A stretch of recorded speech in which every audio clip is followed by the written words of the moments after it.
अम्बाला शहर से। और पुतला फूकने का मुख्य कारण ये रहा है कि हमेशा से लोकसभा चुनाव रहे हों या विधानसभा के चुनाव रहे हों, हमेशा से बीजेपी सरकार ने राजपूत समाज की अनदेखी करी है और हम इस अनदेखी को बिल्कुल भी बर्दाश्त नहीं करेंगे।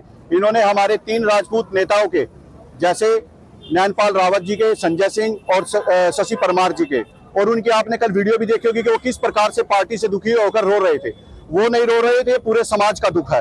इन्होंने हमेशा से ही राजपूत समाज को अनदेखा किया है, राजपूत समाज का अपमान किया है। ये राजपूत समाज को अपना बंधुआ वोट बैंक समझते हैं। राहुल राणा 12 साल से कार्य कर रहे थे, उनको टिकट देने की बजाय एक ऐसे व्यक्ति को टिकट दे दी जो हमेशा से ही विरोधी रहा है बीजेपी का।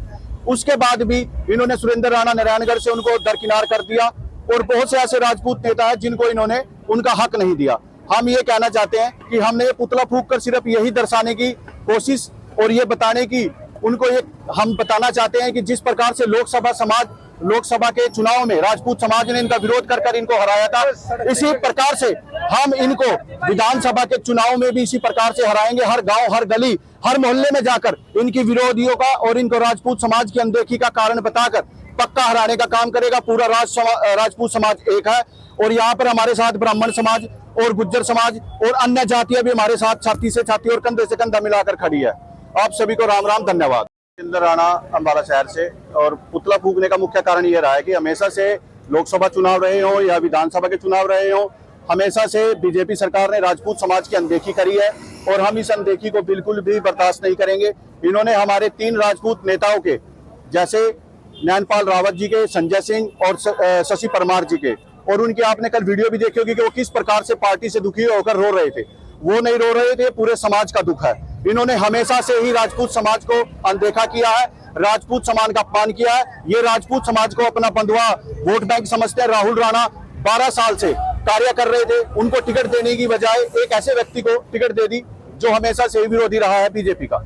उसके बाद भी इन्होंने सुरेंद्र राणा नारायणगढ़ से उनको दरकिनार कर दिया और बहुत से ऐसे राजपूत नेता हैं जिनको इन्होंने उनका हक नहीं दिया। हम ये कहना चाहते हैं कि हमने ये पुतला फूंक कर सिर्फ यही दर्शाने की कोशिश और ये बताने की उनको ये हम बताना चाहते हैं कि जिस प्रकार से लोकसभा के चुनाव में राजपूत समाज ने इनका विरोध कर इनको हराया था, इसी प्रकार से हम इनको विधानसभा के चुनाव में भी इसी प्रकार से हराएंगे। हर गांव, हर गली, हर मोहल्ले में जाकर इनकी विरोधियों का और इनको राजपूत समाज की अनदेखी का कारण बताकर पक्का हराने का काम करेगा। पूरा राजपूत समाज एक है और यहाँ पर हमारे साथ ब्राह्मण समाज और गुज्जर समाज और अन्य जातियां भी हमारे साथ छाती से छाती और कंधे से कंधा मिलाकर खड़ी है। आप सभी को राम राम, धन्यवाद। देश दुनिया की हर खबर सबसे पहले देखने के लिए फॉलो करें Dainik Savera TV, YouTube, Facebook, Instagram, X और व्हाट्सएप चैनल पर।